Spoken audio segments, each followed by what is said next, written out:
Boa noite, meus amigos. Estamos aqui de volta. Como sempre, começamos esse programa invocando a Santíssima Virgem Maria, o Santo Padre Pio de Pietrelcina, para que roguem a Deus que nenhuma injustiça se cometa nesse programa. Eu queria começar aqui avisando vocês que amanhã, terça-feira, vai estar aqui em Washington, aliás, já está, né? E amanhã vai apresentar à Comissão de Direitos Humanos uma denúncia sobre os atos de violência que aconteceram na Bolívia em setembro de 2008. O Alejandro Peña Esclusa, presidente da ONU América. Eles se lembram que houve lá um problema com uma organização autonomista, certo? Ali na província de Pando. Houve um problema lá, uma série de atos de violência lá, e o governo imediatamente culpou a oposição e o governador local. Só que o pessoal da ONU América andou por lá, recolheu depoimentos e tem centenas de testemunhos, e isso que aconteceu foi exatamente o contrário. Quer dizer, o governo coletou mais de mil pessoas ali em volta nas regiões circunvizinhas para ir até lá, né, e atacar o pessoal desse movimento autonomista. Aqui. Saiu hoje no Diário do Comércio, está lá. Comissão Interamericana de Direitos Humanos, CIDH, quer dizer, um órgão da Organização dos Estados Americanos, deve receber amanhã uma denúncia sobre os atos de violência que aconteceram na Bolívia em setembro de 2008. Segundo a denúncia, os atos de violência perpetrados na cidade de Cobija e El Porvenir teriam acontecido a mando do governo Evo Morales, para conter o movimento de autonomia dos moradores locais, e não por ordem do governo local de oposição, como divulgado anteriormente. O episódio ficou conhecido como o Massacre de Pando. Esse pessoal vive inventando massacres que eles mesmos fazem, ou que jamais aconteceram, né?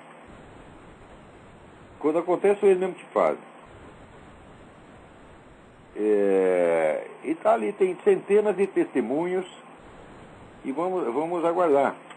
Eu não li ainda esse documento que o Alejandro Peña Esclusa vai entregar. Espero estar lá amanhã para assistir isso pessoalmente. Né? Mas eu tenho a certeza de que o Alejandro é um sujeito infinitamente mais confiável do que Evo Morales. Qualquer coisa que Evo Morales diga, meu filho, toma cuidado. Muito bem. Agora, vocês repararam que essa prece que eu faço no começo aqui não é para me proteger a mim mesmo, nem para me proteger o programa, mas para proteger os meus inimigos contra qualquer injustiça que eu possa fazer contra eles. Essas pessoas que nós criticamos aqui, né? Claro que nós podemos cometer erros, né? Então, erro é uma coisa, injustiça é outra. O erro é uma informação improcedente que chega à minha mão e que eu inocentemente repito. A injustiça é atacar, ou condenar, ou criticar um sujeito por algo que ele não fez. E é isso precisamente que eu desejaria corrigir aqui. Quer dizer que cometemos aqui um erro, não foi uma injustiça ainda, mas seria injustiça se eu continuasse insistindo nisso. No meu artigo Usurpadores, eu disse que aqueles juízes lá do Rio Grande que absolveram um sujeito acusado de ter relações sexuais com a menina de 12 anos, né, que a coisa em si é um absurdo, a sentença em si é um absurdo, tá certo? E se não é para chamar de usurpador, digo o seguinte: você não é usurpador, mas que tu é um filho da puta, tá certo? Bom, tu não é usurpador pelo seguinte: o crime de sedução, que era artigo 217 do Código Penal, foi revogado por uma lei de 2005. Depois que eu saí do Brasil, eu não fiquei sabendo. Eu procuro acompanhar o noticiário do Brasil, mas eu não leio as publicações técnicas de direito. Então eu não fiquei sabendo dessa maravilha feita, ou não sei quem foi, de onde saiu essa lei, se foi iniciativa do Congresso ou do Presidente da República, mas quem quer que fez isso é um filho da puta, um canalha, tá certo? Merece apanhar. Quer dizer, o crime de sedução é o seguinte: seduzir mulher virgem menor de 18 anos aproveitando da inexperiência ou da confiança. Isso não é mais crime, meu filho. Você pode pegar qualquer garotinha de 17, de 16, de 14 anos, passa-lhe uma boa conversa, engana a menina, e daí a menina dá o seu consentimento. Passou o consentimento, pronto, você está livre. Quer dizer que As razões do consentimento não interessam. E se você disser, não, eu vou te, sei lá, eu vou te dar aqui o Banco do Brasil de presente, a mulher transa com você, né? Ela consentiu está consentido, meu filho. Como é que é isso? Agora aqui quem me informa isso é o Atos Barbosa Lima, né? Então não há mais o crime de sedução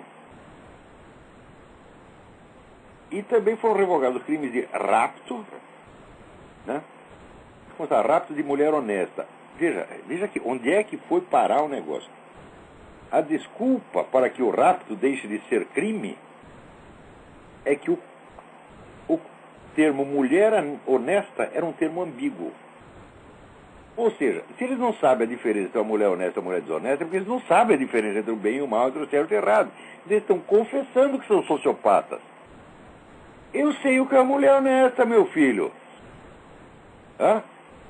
É aquela que nem... É uma coisa mais simples do mundo. É aquela que nem se dedica profissionalmente à prostituição, né? Nem explora a prostituição das outras, e que amadoristicamente não sai por aí corneando o marido, porra. É uma coisa tão óbvia, mas tão óbvia, mas tão óbvia. O que tem de ambíguo aí? Ambíguo é a sua cabeça, ó, deputados de merda. Tá certo? Eu sugiro que vocês cortem da palavra deputado, cortem a primeira e a última sílaba, vocês vão entender o que são essas pessoas. Tá certo? Quer dizer, olha, os juízes não foram usurpadores, quer dizer, eles não legislaram, não passaram acima da lei. Na verdade, eles aplicaram a lei, tá certo? Mas acontece que uma lei iníqua tem que ser compensada pelo sentido de equidade e justiça do próprio juiz. Então, não existe mais rapto consensual, isso é de menores de 14 a 18 anos, e concurso de rapto com outros crimes. Mas olha que maravilha! Para tudo quanto é bandido, salafrário, vigarista. Quer dizer, quem fez isso não foi o Tribunal de Justiça do Rio Grande do Sul, foi o Congresso Nacional ou o seu Presidente da República, eu não sei de onde veio essa lei. Né? E revogou o artigo 217 do Código Penal. Então, presta atenção. A liberação da pedofilia consentida não foi um improviso dos juízes do Rio Grande do Sul. Foi uma obra de engenharia, feita lentamente para enganar vocês. Quer dizer, primeiro revogaram esse crime, daí cria-se a condição para que o juiz, se quiser, ele possa absolver qualquer sujeito que transou com uma garota de 12, de 8, de 7, de 6, de 5 e de 4. E qualquer criança capaz de dizer sim, pronto, está liberado, pode comer. Quer dizer, a sentença do juiz continua iníqua. Tá certo? Então, eu os acuso de ser pessoas imorais, sem o menor senso de moralidade, pessoas insensíveis, brutais, tá certo? Infectados dessa merda que eles chamam de direito alternativo, que é o direito achado na privada, tá certo? Pessoas, vamos dizer, ideologicamente comprometidas e moralmente deformadas, tá certo? Que não poderiam ser, sabe, não podia ser inspetor de escola. Não confiaria neles para ser inspetor de escola, quanto mais juiz de direito. Porque o fato desses deputados terem votado essa coisa imoral, por que vocês têm que se apressar em até exagerar o negócio, né? Se fosse uma menina de 14 anos, tá bom. Estaria compreendido naquilo que caberia no rapto consensual, então até por analogia. Mas uma menina de 12 anos...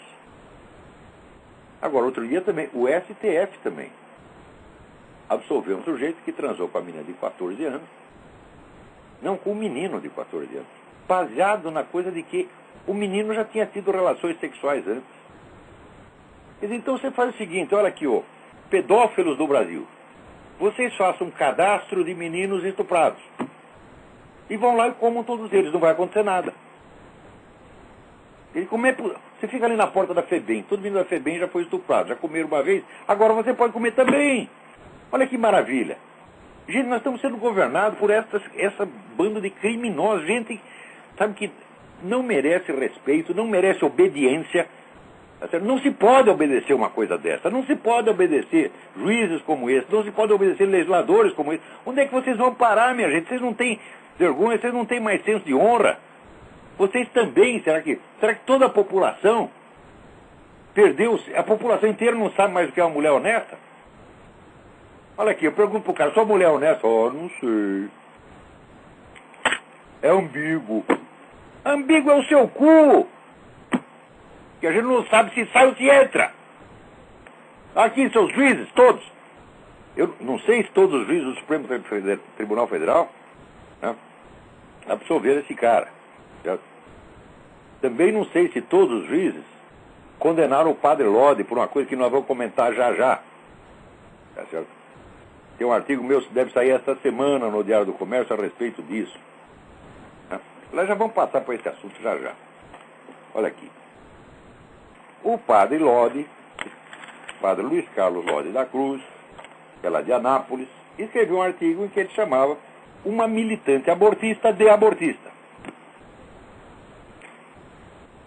A mulher entrou com um processo contra o sujeito e o juiz disse que o termo abortista é pejorativo. O padre recorreu ao Supremo Tribunal Federal e o Supremo Tribunal Federal confirmou. É pejorativo sim. Olha aqui, ó, seus analfabetos, eu vou ensinar uma coisinha para vocês. Aqui, todos os juízes do Supremo Tribunal Federal, todos que votaram para dizer que esse termo é pejorativo, eu digo, vocês são analfabetos funcionais, vocês não têm capacidade de ler e entender o Pato Donald, quanto mais um processo. Eu digo isso e provo. Por quê? Só existem duas possibilidades de um termo ser pejorativo. Duas possibilidades. Ou ele é pejorativo em si mesmo, não é isso? Por exemplo, você pega o sujeito gay e chama ele de viado. Por que viado é pejorativo? Porque existe um termo neutro, não pejorativo, que é o termo homossexual. Gay já é propaganda. Gay já é para puxar o saco dele, não precisa puxar o saco. Mas você pode dizer, o sujeito é homossexual. Você pode dizer até pederasta, que é um termo técnico. Existem outros termos mais elegantes. Antigamente chamava-se uranista. É isso? Então, são termos que, vamos dizer, em si mesmo não são pejorativos, são termos técnicos. Como existem termos técnicos neutros, então se você usa, né, viado, baitola, bicha, então, é claro que você está depreciando. Não, né? Eu jamais chamo um homossexual de viado, eu só chamo de viado quem não é. Tá certo?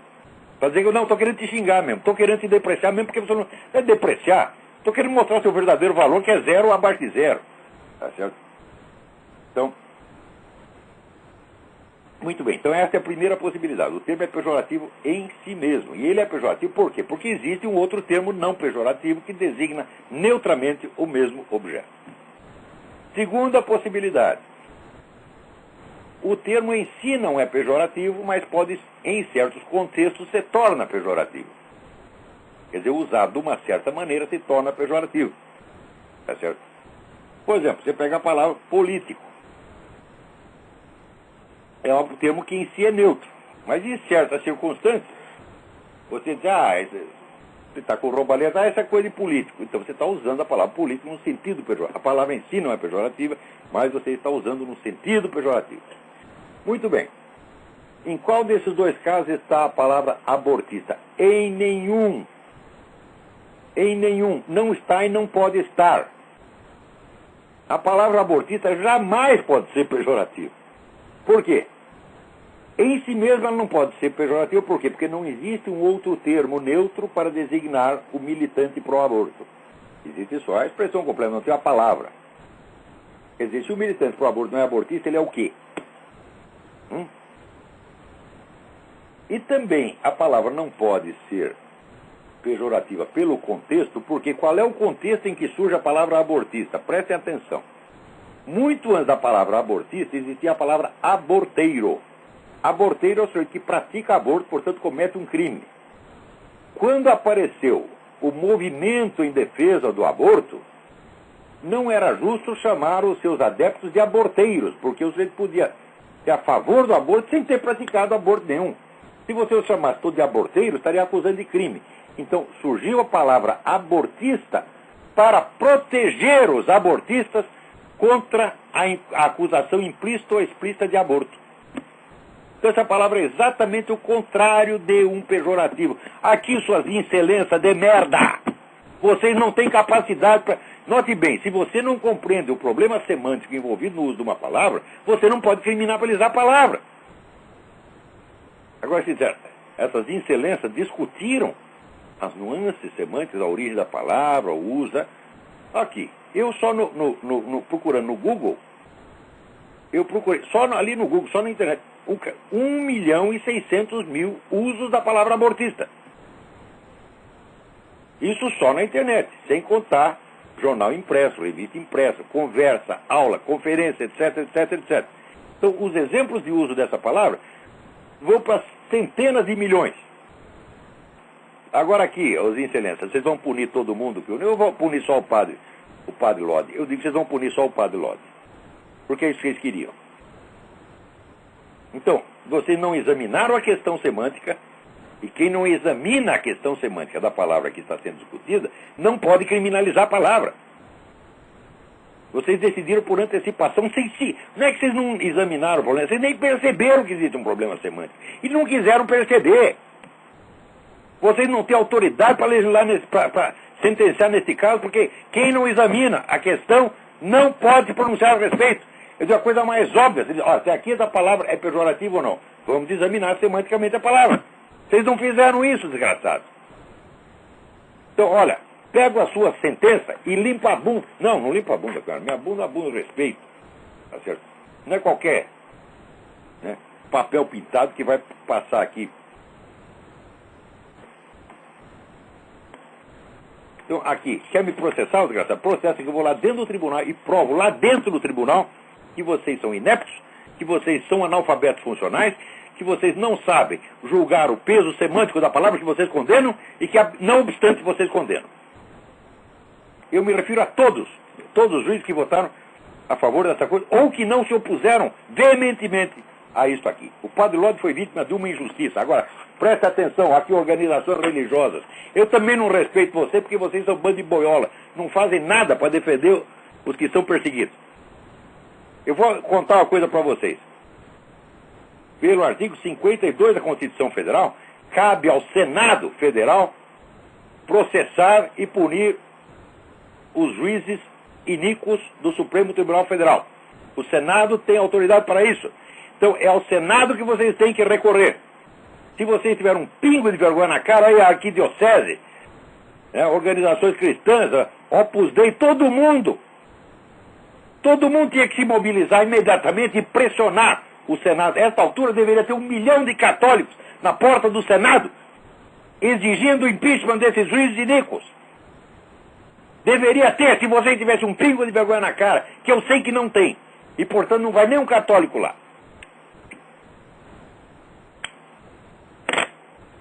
Eu penso, vocês estão todos cuidando da sua vida interior. Né? Nós estamos aqui cuidando da nossa vida interior, não estamos aqui para participar dessas brutalidades. Né? Vocês não têm vergonha na cara, gente. Cada vez eu respeito menos. Eu não tenho vergonha de ser brasileiro porque eu não tenho culpa de ser brasileiro. Eu sou um pobre espermatozoide importado de Portugal, foi jogado aí, não sei como. Eu acho que me disseram para os meus antepassados, vamos para a América, Eles foram só que eles erraram de América. Ó. Se bem que isso aqui também, aqui em cima, também não está grande lá essas coisas. Hein? Aqui. Enquanto isso está lá o governador Zé Serra, inaugurando em São Paulo uma clínica dirigida a homossexuais. O que é isto? Não tem uma clínica para os sádicos e os masoquistas? Não tem uma clínica especial, tá certo? Clínica para homossexuais por quê? Porque vai tratar de doenças ligadas à homossexualidade? Não pode dizer que existem doenças ligadas à homossexualidade. Então vai tratar qualquer doença. Isso pago pelo governo. Quer dizer, tem um grupo privilegiado. Eu tenho direito aqui a uma assistência especial. Por quê? Porque eu sou homossexual. Que coisa! Agora, isso aí não foi o PT que fez. Foi o PSDB. Você sabe para que existe o PSDB? O PSDB existe para a seguinte coisa. Né? Vocês já viram turf, existe hoje o cavalo rufião, que é um cavalo velho, que vai lá para excitar a égua. Quando a égua está excitadinha, daí chama o garanhão para o garanhão comer a égua. Entendeu? Então, o PT é o rufião e o PSDB é o garanhão. O PT excita e vem o PSDB e come. Come quem? Come vocês, seus burros. É tudo que vocês rejeitam pelo PT, vocês aceitam quando vem pelo PSDB. E não entenderam ainda que é o mesmo partido, que é uma organização nascida da USP. Assim, praticamente tudo que vem da USP não presta, nós já vamos ver isso já já. Tá certo? A não ser algumas coisas lá da área de tecnologia, de ciência, que é respeitar, mas tudo quanto é ideia política que sai da USP é perversa, é maligna. Tá certo? Eu sou a favor de pegar aquela faculdade de filosofia, ciências e letras, fechar aquilo, derrubar o edifício e fazer um estacionamento. Terá muito mais utilidade pública do que sustentar esse monte de vagabundo que trabalha lá para meter merda na cabeça das pessoas, para mentir. E ainda se achar lindo. Né? Clínica para homossexuais. Faça uma para os coprófilos agora, tá certo? Né? E porque todos nós, daqui a pouco, seremos coprófilos. Tá certo? É o destino do Brasil, só pode comer merda. Então. Peraí, tem gente na linha? Alô, quem é? Alô, Olavo, me ouve bem? Fale mais alto, por favor. Alô, Olavo, aqui é o Antônio, de São Paulo. Antônio, tudo bem? Tudo bem. Tocando no assunto de homossexualismo, eu gostaria de acontecimento muito interessante. Sobre uma manifestação que houve no domingo, no mesmo dia da parada da igreja, nós organizamos uma manifestação pró-família. Simplesmente isso, não existia crítica, não existia ataque a homossexuais. Fomos completamente criticados. Peraí, a sua ligação está muito ruim, está toda entrecortada a sua voz, eu não estou ouvindo o que está dizendo. Se você puder desligar, liga de novo. Por favor, não ligue do Skype. Quem quiser ligar, liga do telefone. É 2 minutos a ligação, não vai sair caro não, pô. É 2 minutos, você fala e desliga. Agora que fala do Skype, só fica uma desgraça. Ok, Olavo, obrigado. Então, enquanto isso, olha aqui, vocês procurem no YouTube, né, um vídeo com o seguinte título: membros do Sintusp agridem verbal e fisicamente estudantes contra a greve. E ao mesmo tempo a gente lê no Estadão: a maioria das unidades da USP ignora atos de greve. Quer dizer, a maioria da USP não quer greve, não quer trabalhar. Né? Então, enquanto isso fica esses vagabundos, tipo esse Vladimir Safado, Antônio Cândido, velho safado. Velhice não melhora ninguém não, rapaz. Tu sempre foi embrulhão e agora continua embrulhão. Tu é um puxa-saco de tudo que não presta. Né? Então, o Antônio Cândido faz um apelo aos grevistas: atuem, exagerem, sejam justos e injustos. Ele não quer saber. Também isso aqui, ó, justiça e injustiça para o Antônio Cândido é ambíguo. Eu não sei de onde vem essa forma do Antônio Cândido. Ele fez uma tesezinha de sociologia da literatura quando era jovem, até dizia, não está ruim. Que aquele parceiro do Rio Bonito, de sociologia, não está ruim, não. Depois meteu a crítico literário, ele foi o pior crítico literário que eu já vi. Ele, quando analisa, ele tem um estudo dele sobre o Graciliano Ramos, ele confunde o personagem com o autor, meu Deus do céu, que é uma coisa primária. Por que prestam atenção nesse idiota? Nunca entendi. É um ser mentalmente frouxo e moralmente frouxo também. Porque você pensa que ele gosta muito dessas coisas, que ele gosta de violência? Não, ele não gosta. Ele tem medo da violência, ele tem medo da violência dos estudantes, então se apressa a puxar o saco. Né? Agora, enquanto ele estava falando isso, a biblioteca da Faculdade de Medicina estava lotada, gente estudando. Né? Ali na Politécnica estava todo mundo estudando. Né? Toda essa parte científica, lá tem gente decente, gente que está lá para estudar, gente que sabe que aquilo que eles estão recebendo lá foi pago pelo trabalho do povo brasileiro e está sendo dado de graça para eles. Gente que tem consciência. Aqui, no estudo de astronomia, geofísica e ciência atmosférica, todo mundo estudando. Enquanto isso está esses vagabundos da Faculdade de Filosofia, Ciências e Letras, tentando agitar os outros, e se você não aceita ser agitado do jeito que eles querem, eles te batem. Para que existe essa merda? Eu digo, Faculdade de Filosofia, quantos filósofos tem? Nunca teve nenhum filósofo, porra. Vai dizer que Vladimir Safatli é filósofo? Vai dizer que Chauí é filósofo? Ah, vocês estão brincando com a minha cara, meu Deus do céu. Esse pessoal não sabe ler e entender um texto de filosofia. Não sabe mesmo. A Chauí era até muito melhor do que esse que tem hoje lá, se você comparar com esse Vladimir Safatli. Isso é uma vergonha. O cara não é que ele não entende o texto dos outros, ele não entende o texto dele mesmo.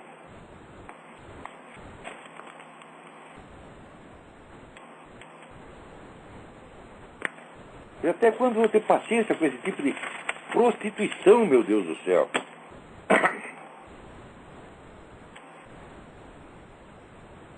Olha aqui, mas também aqui nos Estados Unidos também o negócio tá bravo, sabe? Tem o pessoal aqui fazendo uma caravana católica pró-família. Todo lugar que eles vão, o pessoal vai lá, xinga, cospe, bate neles, toma os panfletos deles e queima, e não acontece nada. Isso aí pode fazer. Quer dizer, isso aí não é crime de ódio, não. Quer dizer, você surrar um católico porque ele é católico, não é crime de ódio. Olha aqui, na Universidade de Berkeley, os ativistas pró-homossexuais roubaram e queimaram, né, todos os folhetos a respeito do casamento. O folheto que não está falando mal de ninguém, está simplesmente defendendo a instituição do casamento. O que é que tem de errado, meu filho? Agora aqui, na Polônia, né, um chargista fez uma charge dizendo que esse negócio de movimento gay está preparando o advento do casamento zoófilo. Eu digo, mas não é direto, claro. Você tem primeiro o casamento gay, depois você tem a pedofilia consentida, depois você vai ter a zoofilia. Já tem gente fazendo campanha para isso. Para você saber o que vai acontecer na política, meu filho, você investiga o que os intelectuais estão falando. A coisa começa discretamente entre intelectuais, depois vai baixando. Daqui a pouco vira lei. E esse negócio da zoofilia não é brincadeira, não. Agora, daí imediatamente todo mundo caiu de pau falando, ele está associando o homossexualismo à zoofilia. Eu falo, ai meu saco. É claro que não está associando. Quem é que não sabe distinguir um ser humano de um bode? Você também acha que não sabe, também acha ambíguo? Eu digo, eu sei a diferença entre homossexualismo e zoofilia. Se você, um macho, comer um bode macho, não venha dizer, esse aqui é apenas homossexualismo. Não venha com essa conversa.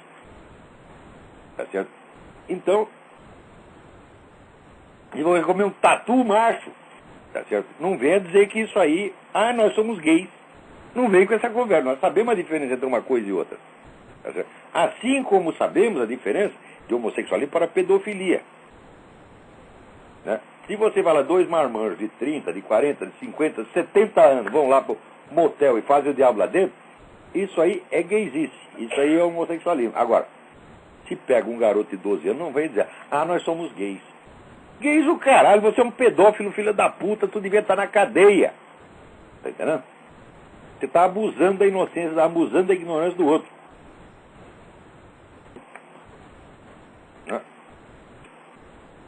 Agora, o chargista polonês, ele não está associando o homossexualismo com pedofilia. Eles sempre querem se fazer de vítima.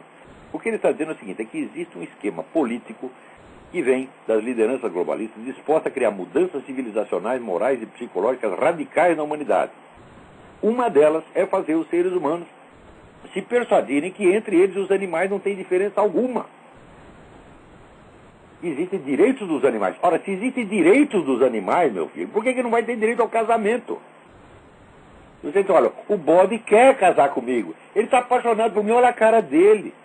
Daí a gente olha, estou vendo nada. Você não tem nada porque você é um insensível. Você não está vendo a paixão, né, ardente, latejando nos olhos do bode. Você não está vendo nada. Né? Então, você não está, mas o juiz está vendo. O juiz nos compreende, você não nos compreende. Então vai lá e casa com o bode, casa com a cabra, casa com o elefante, né? Casa com o coelhinho, casa com a tartaruga, casa com o mosquito. Tá certo? Casa com o que você quiser, porra. São direitos humanos e animais absolutamente nivelados. E ainda você diz, não é que eu quero casar com o mosquito. É um direito do mosquito casar comigo. Você pensa que não tem gente que argumenta assim? Tem, nas altas esferas ditas filosóficas, sociológicas, ciências políticas, tem gente dizendo isso. Quando começa a dizer, isso logo vai virar um movimento político. Porque as pessoas não dizem essas coisas porque eles querem, e não dizem nem porque eles acreditam. Dizem por quê? Derrubar, desfazer a inteligência moral humana é uma condição absolutamente necessária para que se instale o governo global. Se você não estupidificar todo mundo... Por exemplo, a ideia de governo global é uma das coisas mais idiotas que já apareceram na cabeça humana. Pensa bem, se tem um governo global e você briga com o governo global, você vai pedir asilo político onde? Então, uma das instituições mais velhas e respeitáveis da humanidade vai acabar. Direito de asilo político. Vai pedir asilo em Marte? Vai pedir asilo na Lua? Pedir asilo no subsolo? Entre as minhocas? Quer dizer, a ideia de governo mundial é monstruosa, só por isso já é monstruosa. Por outro lado, como vai ser o sistema eleitoral do governo mundial? Quer dizer, você vai ouvir um candidato discursando lá em chinês, você vai entender tudo que o sujeito está falando, tá certo? E vai votar nele? Ora, isso é impossível. Quer dizer, a democracia existe na medida em que você tem a representatividade local. Quanto mais o centro do poder está distante do eleitor, menos democracia você tem. Então é claro que o governo mundial ele será uma ditadura em qualquer hipótese. Agora, por outro lado, veja aqui que coisa impressionante que está acontecendo aqui nos Estados Unidos. Isso aí tudo já é o estímulo do Barack Obama. Tinha aqui um sujeito que tinha uma franchising da Dodge, fábrica de carro, né? E ele vendia, os carros da Dodge vendia peças, etc, etc. Então, um representante autorizado. De repente, ele foi informado, olha aqui, meu filho, a sua franchising foi tomada de você e vai ser dada ao seu fulano de tal, lá na rua. Você não vai receber um tostão de indenização e não vai receber sequer explicação. Que é isso? Quer dizer, a gente tem um negócio, agora não é mais seu, é do seu fulano, que nós gostamos dele, de você não. Quer dizer, como é que pode acontecer uma coisa dessa num país que dizem que é capitalista? E está acontecendo de monte isso aqui.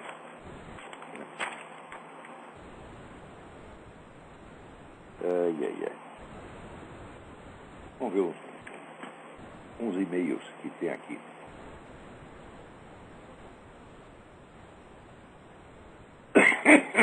Olha aqui, ó. Que coisa, ó. Supremo Tribunal Federal. Ministro Félix Fischer. Olha que beleza de estilo. A conduta do recorrido que praticou ato libidinoso consistente em conjunção carnal com vítima de 14 anos não se adequa ao delito tipificado no artigo 203 do Código Penal, pois houve consentimento daquela. Do mesmo modo, não se amolda ao delito previsto no artigo 208 do Código Penal, corrupção de menor, pois conforme o acórdão requerido soberano na análise do confronto fático probatório, a vítima já teria anteriormente mantido relações sexuais com outras pessoas. Assim, conforme precedente da turma do Supremo Tribunal Federal, a anterior inocência moral do menor se presume iuris tantum como pressuposto fático do tipo. Não se presume inocência nenhuma, meu filho. A inocência é determinada pela idade. E não é pela inexperiência sexual, porque qualquer garoto que foi estuprado da FEBEM tem experiência sexual, mas não tem experiência da vida, não sabe certas coisas, não tem condição de julgar.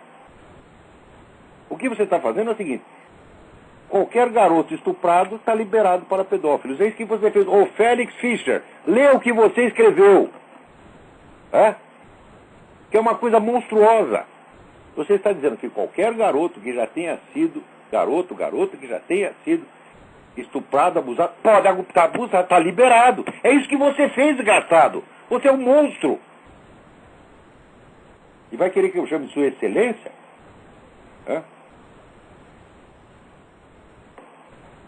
Olha, essa pessoa não tem condição de entender um texto, como eu já disse, não tem condição de discutir semanticamente a palavra que eles mesmos estão condenando, que eu já vi no caso do Padre Lodi, e muito menos tem a condição de julgar situações humanas reais. E nós estamos na mão desses loucos. Ai.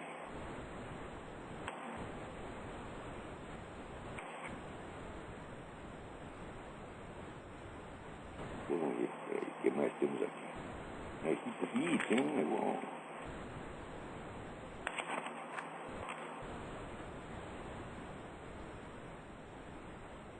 aqui, o Paulo Antônio do Nascimento, né? Ele está discutindo a questão do milenarismo, né? Então ele diz o seguinte, ele cita aqui o trecho bíblico, diz: enquanto estava sentado no Monte das Oliveiras, aproximaram-se dele os discípulos, em particular, dizendo-nos: dize-nos, quando sucederão essas coisas e qual será o sinal da tua presença e da terminação do sistema de coisas? Cristo responde aos seus discípulos, em particular nessa questão. Ele diz: acerca daquele dia e hora ninguém sabe, nem os anjos do céu, nem o Filho, mas unicamente o Pai. Mateus 24:36. No entanto, nos versículos anteriores, ele descreve o quadro geral no qual a humanidade se encontrará. Surgirão falsos profetas, nação se levantará contra a nação, haverá escassez de víveres, etc, etc. Ora, e daí ele diz: note que o tempo em que o fim do sistema de coisas se dará é caracterizado por um conjunto de fenômenos sociais, culturais, políticos e econômicos. Embora, portanto, não saibamos o dia e a hora, podemos saber se será em nossa época ou não. Não, não podemos, Paulo. Você, por favor, me assinale uma época da história em que nação não se levantou contra nação, em que não houve falsos profetas, em que não houve escassez de víveres. A escassez de víveres é o pressuposto mesmo da ciência econômica. É a condição normal e constante da humanidade. Se não houvesse escassez, não haveria sequer necessidade de uma atividade econômica organizada. Então, essa é uma condição constante. Nação levantar-se contra a nação, não houve um dia sem guerra nesse planeta. E os falsos profetas são abundantes em todas as épocas. Então, como é que você vai discernir? Eu posso dizer que hoje existem mais falsos profetas do que no século XVI, só se você não estudou o que se passou no século XVI. Olha aqui, no século XIV, Roger Bacon, que por outro lado era um grande homem, um grande estudioso, um grande cientista, escreveu uma carta para o Papa dizendo o seguinte: olha aqui, né, santidade, nós, por meios astrológicos, nós podemos calcular a data da vinda do anticristo. E daí podemos tomar as providências devidas. Ele não estava bêbado quando ele disse isso. Ele acreditava realmente nessa porcaria. É claro que não pode. É claro que não dá para fazer isso. Portanto, também não sabemos se será em nossa época ou não. Existe uma coisa muito importante na leitura de textos bíblicos.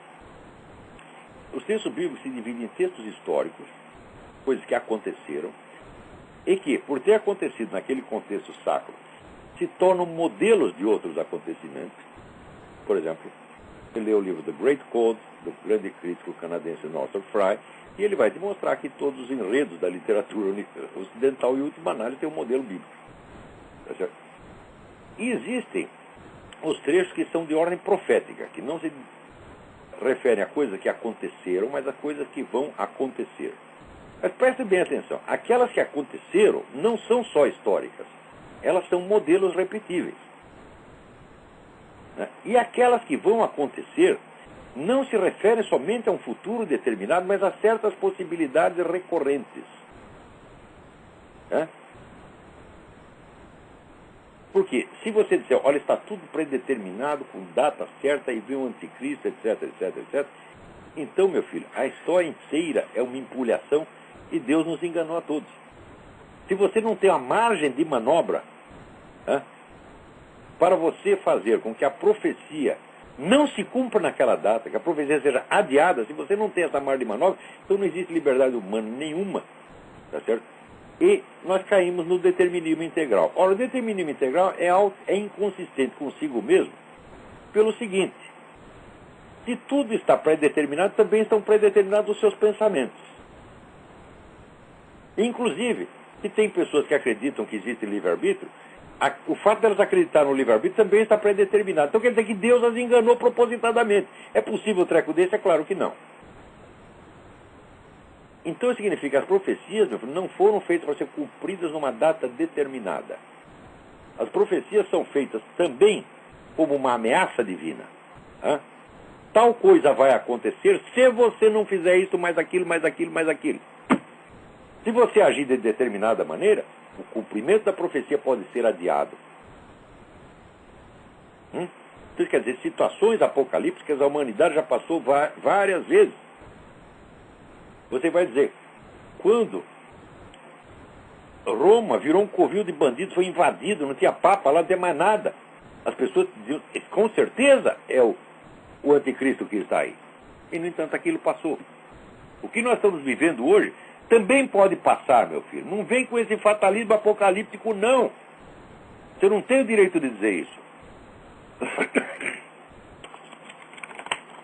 Ora, quando Nossa Senhora fez as profecias em La Salette e em Fátima, o que ela disse? Olha, vai acontecer, faça você o que fizer. Ela não disse isso. Ela disse, rezem o terço.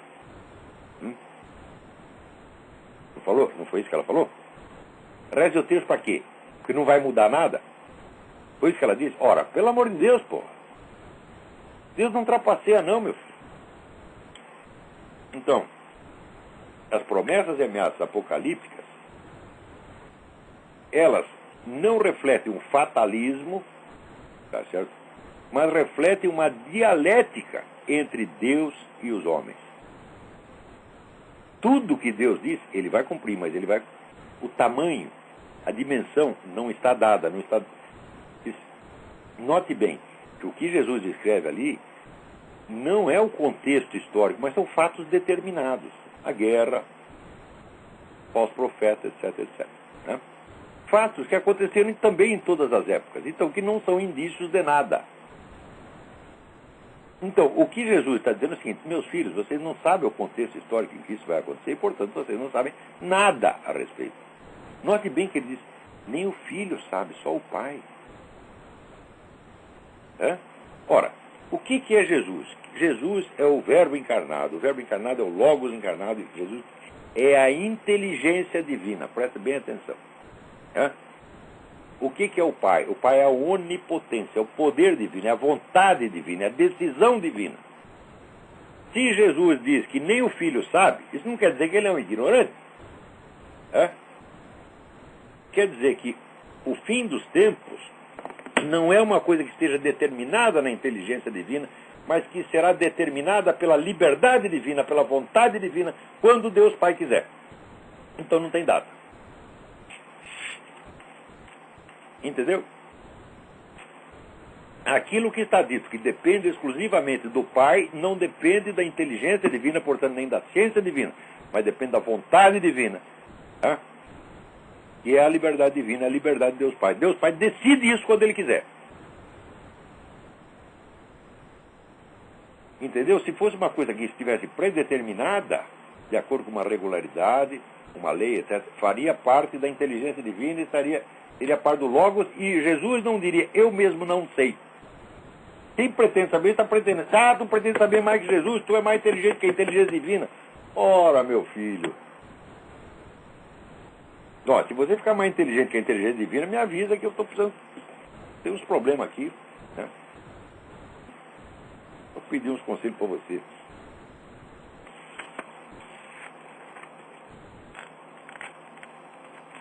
Agora, surgiu essa semana, olha que cada coisa que acontece aí nesse país. Aqui também acontece, aqui está vendo todo mundo mais louco. Tem aqui uns jornalistas discutindo a questão da obrigatoriedade do diploma. Então, um escreve assim, veja que coisa.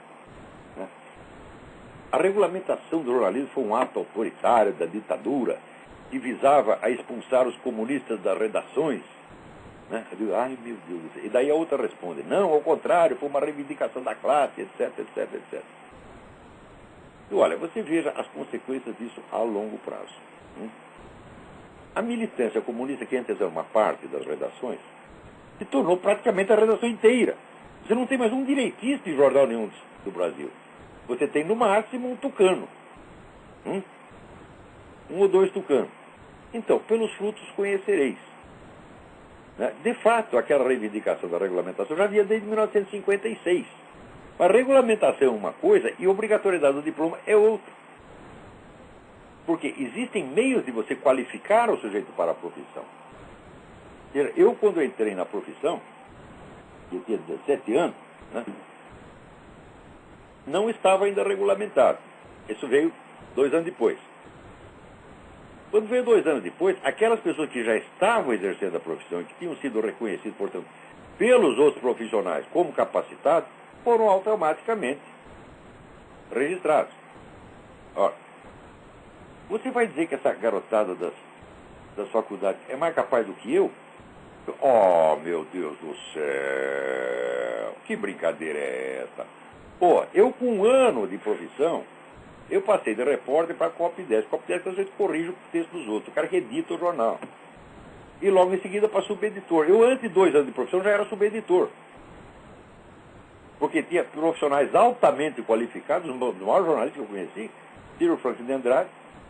Ele achou que ele estava capacitado para editar uma parte, corrigir os artigos dos outros, né? E atuar ali como subeditor.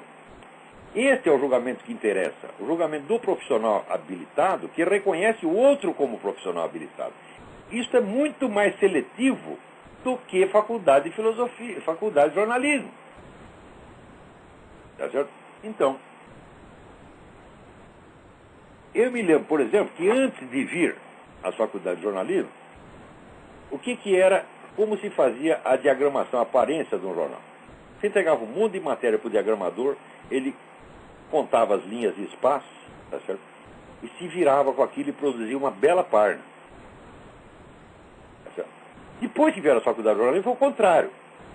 O diagramador desenha a página e cada um tem que escrever naquele tamanho. Por quê? Porque o diagramador não é capaz de calcular.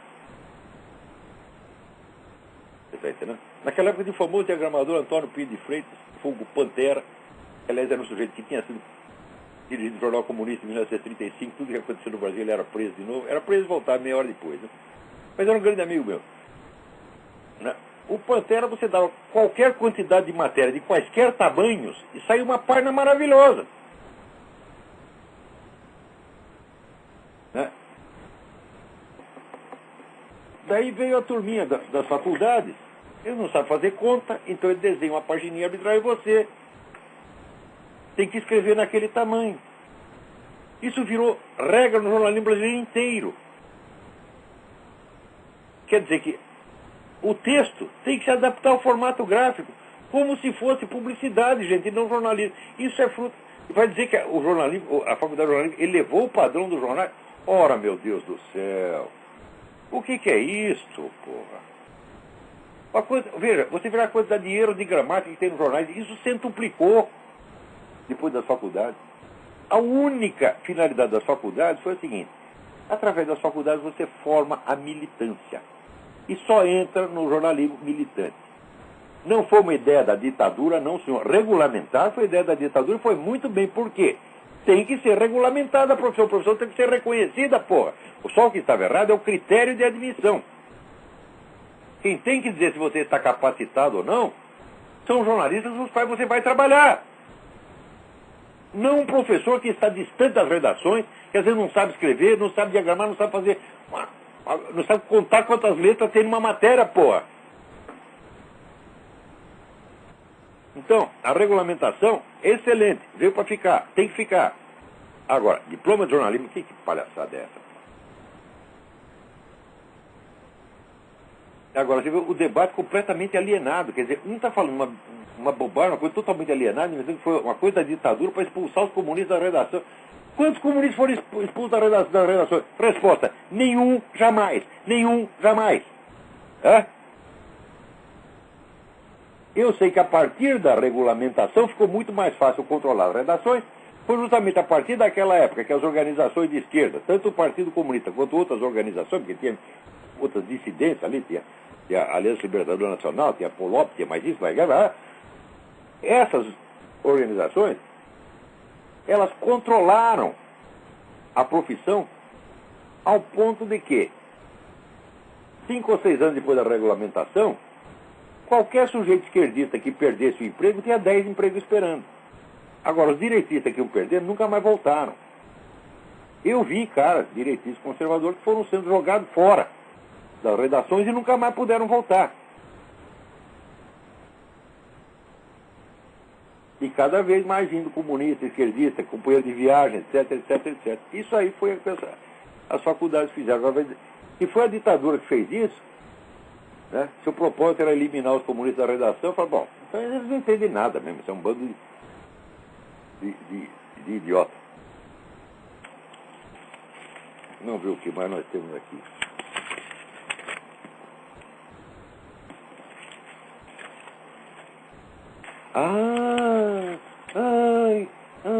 Alguém me manda aqui um artigo de um sujeito chamado Emílio Gonzalez, comentando o meu artigo sobre o filme Queimada. Né? Ai.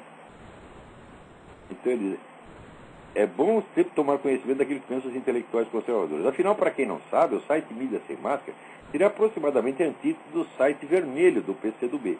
Veja o equivalentismo. Quer dizer, por um lado tem um jornal de partido. Né? Esse partido tem deputado, tem senador, tá certo? Tem prefeito, tá certo? Tem um montão de dinheiro, tá certo? Recebe dinheiro do governo. Né?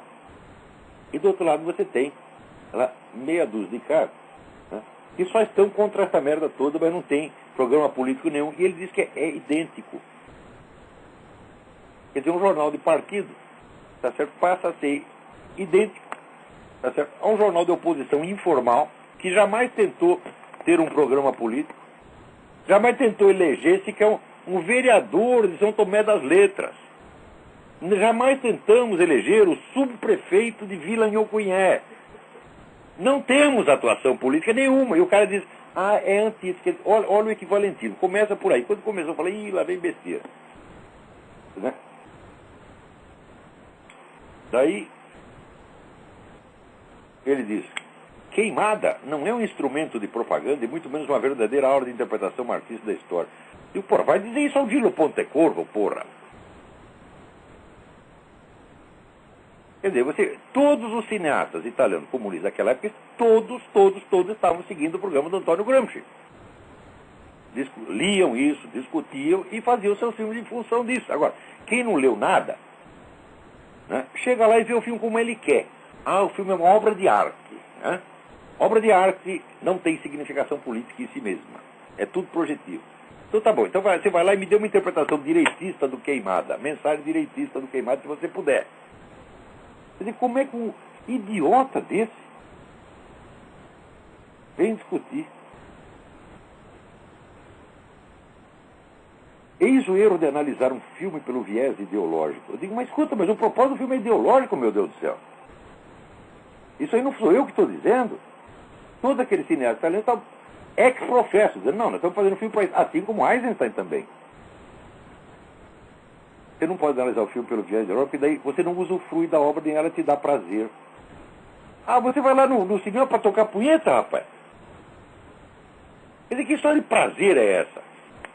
Que besteira é essa? Ele diz, Queimada é um excelente filme, não por ser de esquerda, e sim por nos provocar, nos instigar a tomar partido, nos causar emoções, nos fazer rir ou chorar. Quer dizer, pera aí. Que chance te dá o Queimada de tomar partido contra aquelas revoluções? Nenhuma. Já está tudo encaminhado. Agora, ninguém saiu do cinema e virou marxista. Falou, isso aí, meu filho, deixar-se influenciar pelo filme ou não, é uma coisa que está na liberdade do espectador. Quer dizer, você vai analisar o filme pela reação acidental que teve na cabeça desse ou daquele espectador, não pelos propósitos declarados e pela lógica entre a estrutura da narrativa e esses propósitos. Isso o que tu sabe, rapaz? Sai pra lá. Não sabe nem escrever, tudo cheio de erro de português, uma besteirada. Caramba. Bom. Aqui.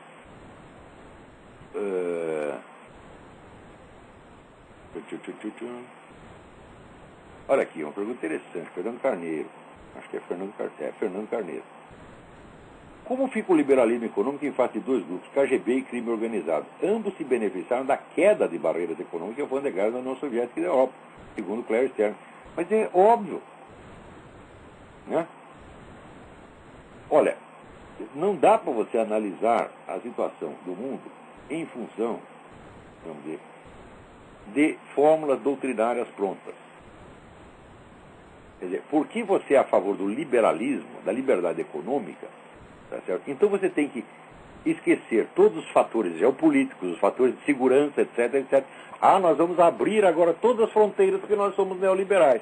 Eu digo sim, deixa entrar um monte de agente da KGB, deixa os caras vir fazer lavagem de dinheiro da KGB aqui. O que é isso? Agora, os liberais no Brasil, a maioria que eu tenho discutido, todos eles não entendem isso. Eles não entendem que a economia não é tudo. Que existem fatores de segurança, por exemplo. E que os fatores de segurança estão condicionados, vamos dizer, à integridade dos Estados nacionais. E que se você liberar tudo, né, virar a casa de mãe Joana econômica, então, pode incentivar a atividade econômica. Certo? Então incentiva no seguinte sentido. Aqui vem espião chinês, tá certo? E comprava os equipamentos para montar bomba atômica, às vezes comprava em loja. Agora, se você quer proibir o sujeito de fazer isso, não, isso atenta contra a liberdade econômica. E você, quer dizer, você acha que KGB e tal, não sabe se aproveitar da liberdade econômica? Eles já sabiam isso no tempo do Lenin, como é que não vão saber agora? Agora, se você é um cara que julga as coisas de maneira doutrinária, você julga pelas ideias e não pela situação, pela complexidade da situação de fato. Bom, então você vai ser, por exemplo, a favor do aborto, porque é uma questão de mercado. Se as pessoas querem fazer, isso incentiva, né? O aborto é um florescente ramo da economia, deixa todo mundo abortar. Né? Você tem que ser a favor da pedofilia, por quê? Porque é a liberdade. Mas o sujeito pensa assim, é um jumento, quer dizer, não é nem um jumento ainda pode perceber alguma situação ambígua. Né? Pode perceber contradições. Agora, para esses caras não, eles pensam como um computador. Você põe lá o programinha, eles tiram todas as consequências em linha reta, tá certo? Sem perceber as contradições da própria situação. O comércio de órgãos, exatamente. Tem que liberar o comércio de órgãos, porque é o mercado. Eu digo, meu filho, escuta, e se o mercado escolheu o socialismo? Aqui não escolheu? O mercado que escolheu, porra. Quer dizer, você não entende que existem várias dimensões, a dimensão política, a dimensão militar, a dimensão policial, a dimensão moral, a dimensão cultural. Tudo isso é entrelaçado. E agora, se você quer julgar tudo a partir da economia, então você é um abstratista maluco. Que é o problema que tem com grande parte dos liberais.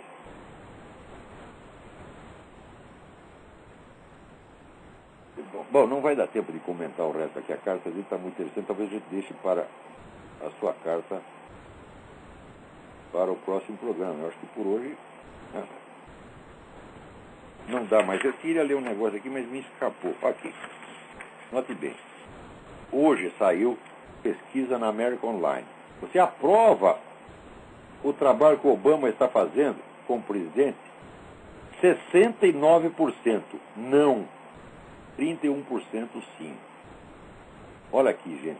A mídia aqui está fazendo o possível para manter o mito Obama na base de mostrar ele de mãozinha dada com a mulher, né, mostrar ele comendo no fast food, matando mosquito, tá certo? Fazendo churrasco, mas olha, não está funcionando. Não está funcionando. Segunda coisa que eu queria ler aqui rapidamente também é alguém que me mandou uma lista aqui dos feitos das Farc. Né? Assassinato, 3.000 e tantos. Sequestro, 7.000, mais ou menos. Ora, 3.000 assassinatos é 10 vezes mais do que se atribui à ditadura brasileira. Os porões da ditadura, aquela coisa horrorosa. E ninguém fala disso aqui. Enquanto isso aí está o seu Lula querendo que a Farc seja premiada. Seu Lula, Marco Aurélio Garcia, premiado com a sua conversão em partido político legal. Portanto, vai anistiar automaticamente todos os crimes que eles fizeram. Ou seja, crimes da ditadura praticados 40 anos atrás, né, a ditadura deu um soco no nariz do militante comunista. Tem que perseguir o cara, torturador, malvado, por 40, 50, 100 anos. Agora, crimes que a Farc acabou de fazer, vai ser tudo anistiado. E quem é que não vê que isso é um jogo de carta marcada, porra? Muito bem. Então até a semana que vem. Muito obrigado.